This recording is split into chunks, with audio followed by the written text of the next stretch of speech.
चलो अगली हेडिंग है तुम्हारे पास गुड मॉर्निंग। हाँ good morning good morning good morning good morning everyone good morning. चलो हो गया गुड मॉर्निंग बहुत दिन से गुड मॉर्निंग। चलो कोणीय संवेग संरक्षण कोणीय संवेग परिवर्तन की जरा सुनिएगा। कल हम लोगों ने कोणीय संवेग जे बराबर लिखा था। अब करें कोणीय संवेग परिवर्तन की दर। दर का मतलब टाइम के रिस्पेक्ट में डिफरेंशिएट करना। दर का मतलब यही है डीजे बाय dt। तो गणित बकौती तो होती नहीं है, तेहर किया है तेहरों कर ना भाई। तो डीजे अपान dt, डीजे अपान dt, इसमें आई एज ए कांस्टेंट है। आई तो कांस्टेंट रहता है ना, रोज रोज बदलता नहीं है। और डी ओमेगा अपान dt, कल इसके बारे में बताया गया था अल्फा होता है कोणीय वेग परिवर्तन की दर। तो डीजे अपान dt, डीजे अपान dt किसके बराबर होता है? आई एल्फा। डीजे अपान dt किसके बराबर होता है? सिंपल, बस इतना लिखना, कुछ नहीं करना है, बस कुछ नहीं, कोई एक लाइन भी नहीं भाई। तुमको कोणीय संवेग परिवर्तन की दर आपने यही तो लिखा है ना। तो कोणीय संवेग ये था कल, एक बार डिफरेंशिएशन किया तो यहाँ पहुंच गए बस, और फिर कुछ नहीं लिखना है। बस कोणीय संवेग परिवर्तन की दर है, नहीं है इसमें क्या लिखना है? इसको लिख दीजिए। चलो अब की बात करता है उसमें था ना संवेग परिवर्तन की दर। हाँ वो संवेग परिवर्तन की कोणीय संवेग परिवर्तन की दर। इसको कुछ नहीं कहेंगे, बट डीजी अपान dt बराबर टाउ। टाउ बराबर आई अल्फा नहीं था? आई अल्फा टाउ था ना। तो डीजी अपान dt किसके बराबर हो जाता है? डीजी अपान dt आज से है टाउ। अरे ठीक है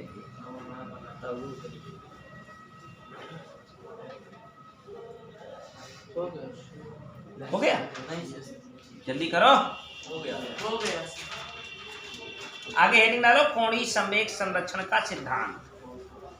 कोणीय संवेग संरक्षण का सिद्धांत, बस 8 फॉर्मेलिटी है। कोणीय संवेग संरक्षण का सिद्धांत, सब थोड़ा लेट हो गए, जल्दी आएंगे। कोणीय संवेग संरक्षण का सिद्धांत, इस फॉर्मूले के ऊपर जो डिराइव करने चाहिए, डिराइव क्या बस इंफॉर्मेशन है, इसके ऊपर बड़े प्रीमियम सवाल मिलेंगे अच्छे वाले। कोणीय संवेग संरक्षण का सिद्धांत। कोणीय संवेग तो आपने कहा जी बराबर आई ओमेगा होता है, तो कोणीय संवेग संरक्षण कह दिया गया। संरक्षण का मतलब ही होता है कांस्टेंट। जैसे आप कहते हो ऊर्जा नियत रहती है, तो जो ऊर्जा होती है वो कांस्टेंट। आप कहते हो संवेग संरक्षण, तो यमुन टक्कर के पहले टक्कर के बाद का संवेग। तो अगर कोई कहता है कोणीय संवेग नियत रहता है, यदि किसी घूर्णन करती हुई वस्तु पर कोई बाह्य बलाघूर्ण न लगाया जाए, कोई बाह्य बलाघूर्ण न लगाया जाए, तो उस वस्तु का कोणीय संवेग हमेशा नियत रहता है। ऐसी बात लिखनी होगी। यदि किसी वस्तु पर कोई बाह्य बल न लगाया जाए, या बाह्य बल की बजाय कोई बाह्य बल आघूर्ण, बाह्य बल क्योंकि घुमाने के लिए बल आघूर्ण चाहिए ना, बल लगाने से नहीं घूमती, बल आघूर्ण लगाने से घूमती है। कोई भी चीज घूमने करने का कारण क्या होता है? बल आघूर्ण। यदि किसी वस्तु पर कोई बाह्य बल आघूर्ण ना लगाया जाए, बाह्य बल आघूर्ण ना लगाया जाए, बाह्य बल आघूर्ण, तो उस वस्तु का कोणीय संवेग नियत रहता है। कोणीय संवेग मतलब हम कह देंगे आई ओमेगा बराबर नियत। आई ओमेगा बराबर, कहीं आपने पढ़ा होगा पीवी बराबर नियतांक, नहीं पढ़े थे? तो इसी को हम लोग लिखते हैं P1 V1 बराबर P2 V2, याद है? तो अगर आई ओमेगा बराबर नियत, तो I1 ओमेगा 1 बराबर होना चाहिए I2 ओमेगा। अब तुमको इसके कुछ प्रैक्टिकल उदाहरण दे दें। I1 ओमेगा 1 बराबर I2 ओमेगा 2 के, इसके बढ़िया सवाल भी लगेंगे, आपको मजा आ जाएगी। कुछ इसके एग्जाम्पल दे दें।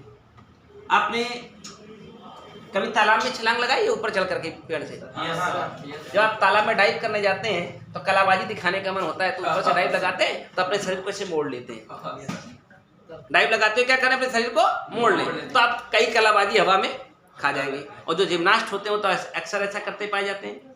जिम्नास्टिक का खेल देखा है, जिम्नास्टिक? हाँ, वो भी एथलेट्स में आते हैं। तो जब उछलते हैं या ऊपर को रिंग मारते हैं तो क्या करते हैं, वो अपने शरीर को ऐसे मोड़ लेंगे, और मोड़ लेंगे तो ऐसे ऐसे कई चक्कर चले जाते हैं। क्या कारण था? जब उन्होंने अपने शरीर को मोड़ा तो उनका आई कम हो गया, उनका आई, शरीर को मोड़ते ही रेडियस घट गई तो उनका आई कम हो गया, और आई कम हो गया तो ओमेगा बढ़ जाएगा कि I1 ओमेगा 1 बराबर I2। मान लो पहले मैंने कहा पिंड का आई 10 है, ओमेगा 5 है, ओमेगा 5 है, और उसने किसी तरह अपने शरीर को ऐसे मोड़ ओढ़ लिया तो आई घट जाएगा, और आई घट के मान लो 5 रह गया तो ओमेगा कितना हो जाएगा? 10। अगर आई 10 से घट के 5 रह जाए तो ओमेगा अपने आप 10 हो गया कि नहीं? यानी उसके घूमने की रफ्तार लगातार बढ़ जाएगी। अगर मान लो आपको बहुत और ज़्यादा टेक्निक नहीं चाहिए, आप इसे देखिए, ये है, इसके अंदर ऐसे पाइप के अंदर से ऐसे इसको डाल लीजिए, ऐसे ये पाइप है ना, इसके अंदर छेद हो तो इसको ऐसे नीचे से ऊपर करके ऐसे डाल लीजिए, इतना इसको जो है बाहर निकाल लीजिए, और ऐसे करके ऐसे ऐसे करके इसको घुमाते रहिए, ऐसे ऐसे घुमाते रहिए, और बीच में ऐसे थोड़ा सा खींच लीजिए, बीच में इसको थोड़ा ऐसे, तो जैसे इसकी रेडियस कम होगी तो आई घट जाएगा, और आई घट जाएगा तो ये हाँ घूमने में तेज हो जाएगी। अभी क्योंकि धागा मोटा है, नहीं तो अगर पतला धागा बंधा रहे और उसमें मोटी चीज कोई बांधे रहे, थोड़ा सा कंकड़ अंकड़, और पाइप के अंदर डाले रहिए और ऐसे ऐसे घुमाते रहिए को, और अचानक इसको क्या करिए, ऐसे खींचिए तो ये रेडियस कम हो जाएगी, और रेडियस कम होते ही आई घट जाएगा, और आई घटते ही क्या हो जाएगी, हाँ आपको अलग से उसकी स्पीड बढ़ाने की जरूरत नहीं है, वो अचानक स्पीड ज़्यादा हो जाएगी। यानी किसी घूर्णन करती हुई वस्तु पर अगर कोई बाह्य बलाघूर्ण न लगाया जाए और अचानक अगर उसका आई कम कर दिया जाए तो ओमेगा बढ़ जाएगा, या आई बढ़ा दिया जाए तो ओमेगा घट जाएगा। आप कुछ न करें, बहुत बड़ी एक्सपेरिमेंट में जाएं, एक घूमता हुआ कोई टेबल हो, उसके ऊपर आप खड़े हो और अपने हाथ में ऐसे दो दो कुछ डंबल लेके से खड़े रहिए, तो आप घूम रहे होंगे। अचानक आप कुछ मत करिए, अपने डंबल्स को ऐसे नज़दीक ले आइए, आपकी घूमने की स्पीड तेज हो जाएगी। आप ऐसे कर रखे ना, तब तक ठीक था। अचानक इसको ऐसे करिए, क्या होगा, आपकी रोटेशन स्पीड बढ़ जाएगी। वही सेकंड लास्ट क्वेश्चन मिलेगा आपको। एक मनुष्य अपने हाथों में 2-2 किलोग्राम के गोले लेकर खड़ा है, हाँ, अगर उसकी घूर्णन गति 10 रेडियन पर सेकंड है, वो देखो वो बना है ना, तो उसकी घूर्णन गति ऊर्जा बताओ। अगर वो अपने हाथ से कोड़ दे, अपने हाथ, तो नई घूर्णन गति ऊर्जा बताइए, नई घूर्णन। तो ये बात समझ में आ गई होगी। यहाँ भी कोई स्पेसिफिक कंसेप्ट है, इसमें क्या लिखेंगे, इसमें क्या लिखेंगे, हेडिंग क्या है, हेडिंग क्या डालिए, लिखो पहले इसमें, यदि किसी वस्तु पर कोई बाह्य बलाघूर्ण न लगाया जाए, यदि किसी वस्तु पर कोई बाह्य बलाघूर्ण न लगाया जाए, यदि किसी वस्तु पर कोई बाह्य बल आघूर्ण न लगाया जाए, बाह्य बल आघूर्ण न लगाया जाए, बाह्य बल आघूर्ण न लगाया जाए, बाह्य बल आघूर्ण न लगाया जाए, तो पिंड पर लगाए गए बल, पिंड पर लगाए गए बल, अच्छा बाह्य बल आघूर्ण न लगाया जाए तो पिंड का कोणीय संवेग नियत रहता है। उसको हटाओ, किसी पिंड पर कोई बाह्य बल आघूर्ण न लगाया जाए तो पिंड का कोणीय संवेग सदैव नियत रहता है। और बस फटाक से J बराबर I ओमेगा, J बराबर नियत तो I ओमेगा बराबर नियत, तो I1 ओमेगा 1 बराबर I2 ओमेगा।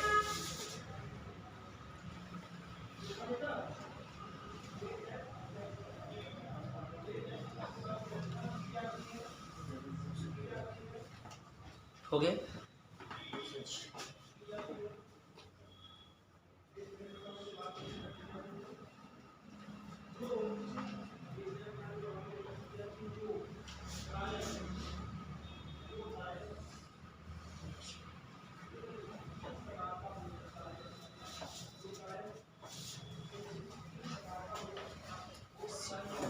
हो गया ना, कोई समस्या नहीं है। अगली हेडिंग आइए, घूर्णन गतिज ऊर्जा, घूर्णन गतिज ऊर्जा, घूर्णन गतिज ऊर्जा, rotational kinetic energy, rotational kinetic energy, घूर्णन गतिज ऊर्जा। आपने देखा होगा कल से अब तक इसके सारे जितने डेरिवेशन है इस डायग्राम में हुए।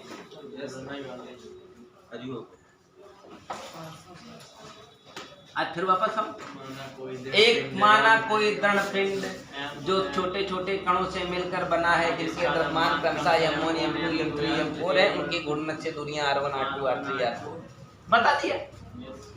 नुकसान होगा क्या? माना कोई दृढ़ पिंड छोटे छोटे कणों से मिलकर बना है, जिनके द्रव्यमान क्रमशः M1 M2 M3 M4 M5, उनकी घूर्णन से दूरियां R1 R2 R3 R4। सरकार बनाई है ना पहले M2 R2 M3 R3 M4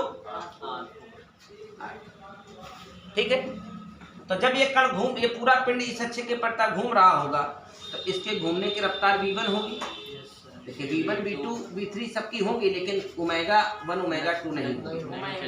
बताया गया था ना कल, ω1 और ω2 नहीं होंगे, सिर्फ v1 v2 v3 ये सब अलग अलग होंगे। ओमेगा सबका सेम होगा, अल्फा सबका सेम होगा। आओ भाई, तो अगर मैं पहले वाले कण की गतिज ऊर्जा निकालूं तो गति ऊर्जा तो दोस्त बचपन से हाफ mv² ही पढ़ाई किए हैं।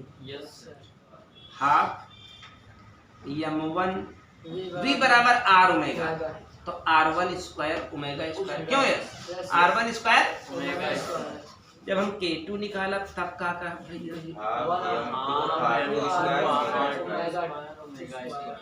मजा आ रही है। तीसरा वाला ω² मजा आ गई। सब जोड़ा तो टोटल एनर्जी मिले कि ना मिले भैया? थोड़के थोड़के एनर्जी जुड़ जाते तो कुल एनर्जी बने। तो K common, half common, bracket वाला आइटम बार बार घूम घूम के यही आवत है। आप बताइए इसको क्या कहोगे? आई, यही है आई, और यही है आज से घूर्णन गति ऊर्जा का सूत्र, हाफ आई ओमेगा²। हाँ खूब मिलेगा, खूब मिलेगा तबियत से। आई दिया रहेगा, ओमेगा दिया रहेगा, कहेगा घूर्णन गति ऊर्जा बताओ, तो के फॉर्मूला पता रहता गुजारे खत्म। लिखोगे नहीं? माना एक दृढ़ पिंड, वो बाद में लिख लेना वे, जब इसको छापो पहले अपने उसमें लिख लेना ना फेयर कॉपी में। एक में लिख लिए, बाकी कह दो बाय डिफॉल्ट। एक में लिख लिए, कह दो बाकी बाय डिफॉल्ट, बाय डिफॉल्ट। उसी में लिख देंगे। हाँ बिल्कुल, उसी एक में लिख लो, कहते बाय डिफॉल्ट। ऐसे संदर्भ लिख देना।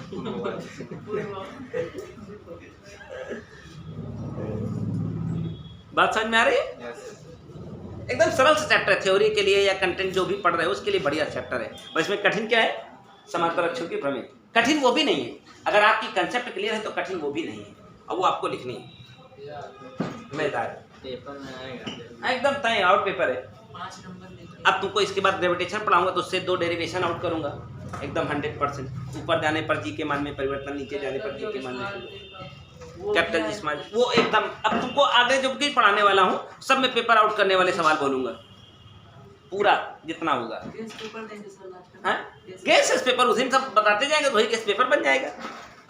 11th के बच्चों का झंडू बमसारी मास्टरों की इनके औकात है तुम्हारा पेपर रोकेंगे।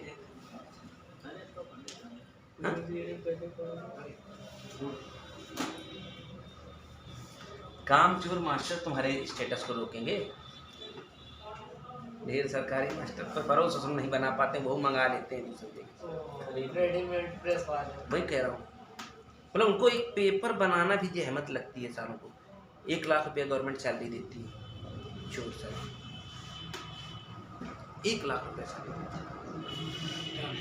सही बताओ। एक पेपर नहीं बनाते हैं, एक बना के दे दे बच्चों को ईमानदारी से। 1 आध लोग हैं अच्छे, बढ़िया से काम करते, बहुत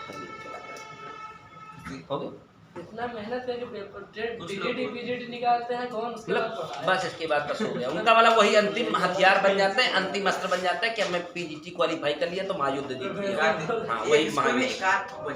हाँ 1 आध शिक्षक बहुत अच्छे होते हैं, बिल्कुल। समझदार रहते हैं, But they are not- बच्चों को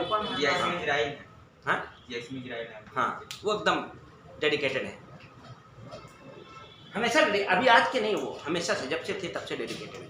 वो बच्चा रहे ना रहे, अपने टाइम से क्लास में रहेंगे। जायल हो गए, और वो क्या कहते हैं राजेश, अरे वो क्या कहते हैं यार, अरे केमिस्ट्री वाले सर का क्या नाम है? जोगिंदर हाँ योगेंद्र काम कर लेते हैं ठीक ठाक। अरे पिछले साल उसको मार दिए। फिर कहते एग्जाम में बार बार तुम लोग गधे हो, तुम लोग बेवकूफ़ हो, तुम लोग कुछ पढ़ते नहीं है, वैसे ही पढ़ते प्राइवेट स्कूल का मास्टर आया हुआ था वो लेने क्या कहते हैं प्रैक्टिकल लेने। अब गधा गधा तुम लोग साले कुछ पढ़ते नहीं हो, ये है वो है। अब आप मेरे सामने तुम लोग को कुछ कहे गुस्सा नहीं आ जाएगी? कहीं इसको 3-4 अंक लेने में लगा था प्रैक्टिकल, उनको 3-4 अंक चले गए बाहर मोटरसाइकिल उठा के। पिछले साल अभी इसे जस्ट पीछे वाले में आगे ये भी समझ में आ गया। घूर्णन गति ऊर्जा क्लियर हो गई। अब एक बढ़िया सी चीज बताता हूँ तुमको। बिना फिसले आनत तल पर लुढ़कने की शर्त। देखो एक बिना फिसले लुढ़कना होता है, एक बिना लुढ़के फिसलना होता है। समझो तो साइंस है ना। एक है बिना फिसले लुढ़कना और एक है बिना लुढ़के फिसलना। तुम खूब कर चुके हो। बिना लुढ़के फिसला तो बहुत पूरा न्यूटन लॉज ऑफ मोशन में किया क्या तुमने? बिना लुढ़के फिसलाया ही तो ये पिंड रखा रहता था, इसको आप फिसलाए चले जाते थे, कभी घर्षण के साथ कभी बिना घर्षण के। वो था बिना लुढ़के फिसलना था जो तुम पढ़ के आए हो वर्क एनर्जी पावर और न्यूटन लॉज ऑफ मोशन में। वो था बिना लुढ़के फिसलना। आज पढ़ना है बिना फिसले लुढ़कना। तो हेडिंग है आनत तल पर बिना फिसले लुढ़कने की शर्त। आनत तल पर इसमें सवाल बिना, हाँ इसके ऊपर भी सवाल होंगे। आनत तल पर बिना फिसले लुढ़कने की शर्त। ये दोनों बातें समझा गई। बिना फिसले लुढ़कना, बिना लुढ़के फिसलना। क्लियर है ना? आनत तल पर बिना फिसले लुढ़कने की शर्त हेडिंग है। आनत तल पर ये जो सेगमेंट होता है ये एमएससी में, ये यहाँ बोर्ड में ज़्यादा डिक्टेट नहीं किया गया है। लगभग इतना ही एमएससी को भी रिकमेंड करता है। एमएससी के सिलेबस में फिजिक्स का ये पार्ट है बड़ा सा, उसका थोड़ा एक हिस्सा तुम्हें दिया गया है, थोड़ा समझिएगा। ये मतलब कॉमन सेंस वाले बच्चों के लिए है, बिना कॉमन सेंस वालों के लिए नहीं है। जब आप थिंक को फिजिक्स के लेवल तक ले जाओगे तब आपको समझ आएगा कि हम क्या पढ़ रहे हैं। सुनिएगा, बिना फिसले लुढ़कने की शर्त। अब वो भी आनत तल पर। आनत तल पर बिना फिसले लुढ़कने की। भाई लुढ़केगा कौन? जो लुढ़कने वाला होगा। आप गुटखा रख दे तो लुढ़केगा थोड़ी ना, वो तो फिसलेगा। तो लुढ़कता कौन है? बेलन, रिंग, चक्का, लोटा यही हो, गोली, गोला, कंचा, यहाँ छोड़ दीजिए, लुढ़कता हुआ आएगा ना, तो फिसलेगा तो नहीं ना। तो कोई क्या हुआ है? वो लोग तो लुढ़कते हैं जो वो भी तो सिलेंडर बन जाती हैं। लेटा दीजिए, सिलेंडर हो गए। तो यहाँ पर ऐसी चीज रखिएगा जो लुढ़कने के काबिल हो। लुढ़कने के काबिल हो। Ring, disc, cylinder, sphere, hollow sphere, कुछ भी हो सकता है जो लुढ़कने चौकोर ना हो। कैसे लुढ़केगा बेचारा? फिसल जाएगा, वो लुढ़केगा। देखो ये यहाँ रखा है तो एक बात तय है कि भगवान ब्रह्मा ने इसका भार धरती माँ की तरफ केंद्रित किया है। वो तो लगेगा, कोई माई कलाली से हटा नहीं। और इसके 2 घटक अवश्यंभावी हैं। ये बात फिर से वापस आपकी साइंस आपको दे रही है। ये थीटा होने की सूरत में थीटा होता है, आपको बता चुका हूँ। और ये एम जी कॉस थीटा, सुंदर खूबसूरत था एम जी। हाँ, प्रतिक्रिया बल हमेशा पृष्ठ पर लंब होता है ना। प्रतिक्रिया बल हमेशा पृष्ठ पर। आज इस प्रतिक्रिया बल को यन कहना, क्योंकि यार मैं इसकी त्रिज्या लेने वाला हूँ, इसकी त्रिज्या को। अच्छा मुझे बताइए, यहाँ हम खूब मोबिल ग्रीस वगैरह खूब बढ़िया से डाल दें और ये गोला यहाँ रखें, तो बताओ फिसलेगा कि लुढ़केगा? खूब मोबिल ग्रीस डाल दें, खूब तैयार दें, लुढ़केगा नहीं। लुढ़कने से पहले फिसल आएगा। लुढ़कना शुरू करने से पहले वो, अगर यहाँ आइडियल स्मूथ सरफेस हो तो उसको फिसलने का कोई कारण ही नहीं है। और उसके लुढ़कने का कोई कारण ही नहीं है, वो सीधा फिसलता चला आएगा, भले ही गोला हो, रिंग हो, कुछ भी हो। अगर यहाँ आइडियल स्मूथ सरफेस है तो ये भी नहीं लुढ़केगा दोस्त, ये भी। लेकिन अगर फ्रिक्शन तो फिर क्या होगा, जो घर्षण बल होगा वो किधर की तरफ लग रहा होगा, विरोध कर रहा होगा घर्षण बल, म्यू आर, म्यू यहाँ आर की जगह पर M G cos theta, M G पक्का ना। लेकिन ये घर्षण होने की सूरत में, यानी अगर कोई हमसे पूछे कि इसको लुढ़काने के लिए कौन बाध्य करता है, अगर एक घर्षण बल न लगता तो किसी माई के लाल में दम नहीं थी कि इसको लुढ़का लेगा, ठीक है ना। म्यू आर की जगह म्यू एन लिखूंगा मैं, या इसी को हम एफ के कहेंगे, चलने लगेगा भाई तो एफ के हो जाएगा, पक्का है ना। यानी इसको अगर लुढ़काने की कोई प्रवृत्ति पैदा करता है तो वो कौन होता है, देखिए पहले फिर इसको क्लियर कर लीजिए। अपर लेवल की चीज़ें मैंने कहा एमएससी तक के स्टैंडर्ड के सिलेबस में आता है, ये आपके बोर्ड का सिलेबस नहीं है, आपका कंटेंट नहीं है। तो जब ये रोल करेगा यहाँ, तो रोल करने के लिए कौन जिम्मेदार है, और नहीं मैं कह रहा हूँ डाल दीजिए यहाँ पर खुद तेल, म्यू खत्म हो जाएगा, और म्यू खत्म हो जाएगा तो क्या करेगा, लुढ़केगा, के नीचे आ जाएगा, यानी वो नॉर्मल हो जाएगा जैसे तुम पढ़ के आए, न्यूटन लॉज ऑफ मोशन। लेकिन अगर यहाँ फ्रिक्शन रहा तो ये क्या करेगा, हाँ ये अपनी अक्ष पर घूर्णन करने का प्रयास करेगा। तो इसको नीचे लाने की कोशिश लगातार कौन कर रहा है, जी। इसका विरोध कौन करने में लगा हुआ है, एफ के इज इक्वल टू हमेशा से क्या रहा है, नेट फोर्स बराबर एम इनटू ए। खूब पढ़ा है, चलने लगा। चलो इसको ऐसे रोलिंग की प्रवृत्ति कौन फोर्स पैदा कर रहा है, घर्षण बल। और आपको हम पढ़ा क्या है, टाउ बराबर force into perpendicular distance, force into perpendicular distance. तो अपनी इस अक्ष के पट्टा घूर्णन कर रहा है, तो यही वो बल है जो इससे क्या कराएगा, तो बलाघूर्ण बराबर होता है एफ इंटू आर। यहाँ एफ की जगह एफ की जगह और आर है इसकी त्रिज्या, आर है इसकी त्रिज्या। और टाउ बराबर आज ही पढ़ा है आई अल्फा, या कल पढ़ा टाउ बराबर आई अल्फा, जानते हो कि नहीं, पहचानते हो कि नहीं। ये हो गया मेरा घर्षण बल इंटू आर। तो मैं इस समीकरण नंबर 2 से घर्षण बल एफ के का मान पाऊंगा, स्मॉल एफ के एफ के पाऊंगा कितना, और क्या करूंगा, इसको पाऊंगा और बगल में सजाऊंगा, कहूंगा M G sine theta minus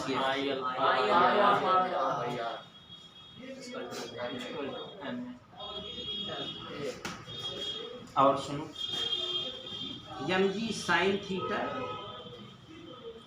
minus I by R. R यहाँ त्रिज्या है, ध्यान रखिएगा, आर क्या है, वही लंबवत दूरी या कह त्रिज्या।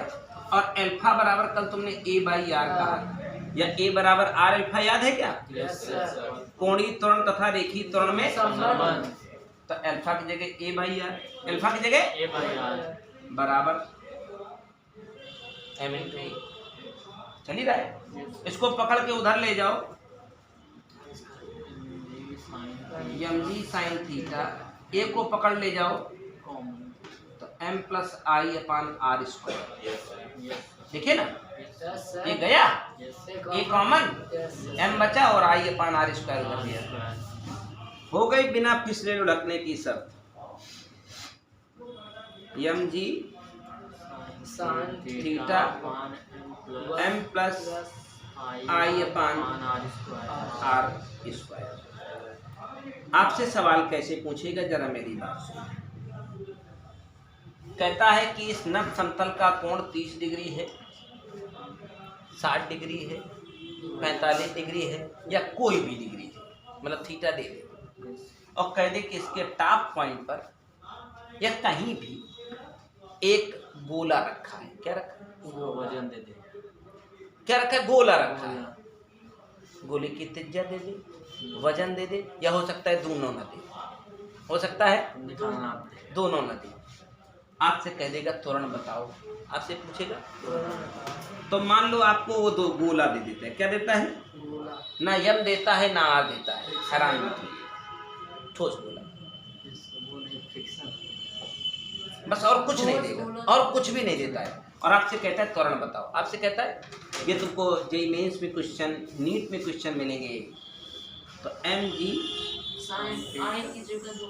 थीटा दे दिया ना हमने, एम की जगह यम, किसको खुदा रहे हो? गोले को।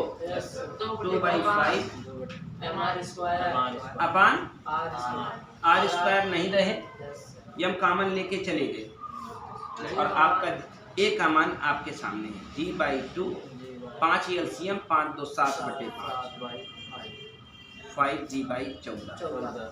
जी का मान जो दे देगा तो ए का वैल्यू निकल जाएगा। यानी ना तुम्हें एम की जरूरत है ना तुम्हें आर की जरूरत है, ना तुम्हें एम की जरूरत है ना तुम्हें आर की जरूरत है।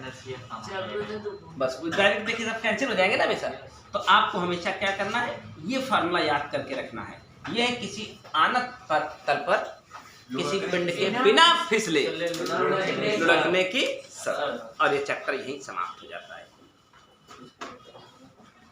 इसके बाद आपकी किताब में एक कंडीशन ऑफ इक्विलिब्रियम, संतुलन की अवस्था बताई गई है। तो उसकी कोई थ्योरी नहीं है, मैं मानता हूँ, मैं एज ए टीचर बता रहा हूँ आपको। उसके न्यूमेरिकल बहुत खूबसूरत मिलेंगे सिर्फ एनसीईआरटी लगाने पर। तो वही जब एनसीईआरटी में क्वेश्चन डिस्कस करूंगा तो आपको बता दूंगा संतुलन की अवस्था का यहाँ मतलब क्या था, थोड़ा चर्चा कर लेंगे। ये चैप्टर आज तीसरी लेक्चर में समाप्त हो गया।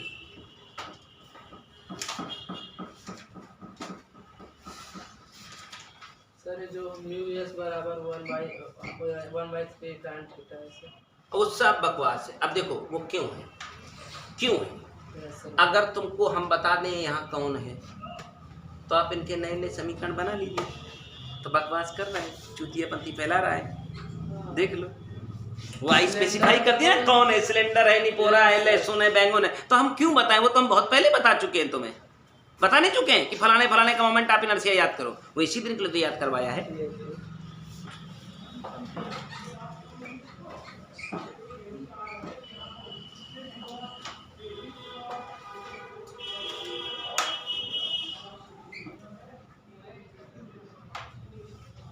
ठीक है, ये थी बिना फिसले रखने की शर्त, बिना फिसले रखने की शर्त।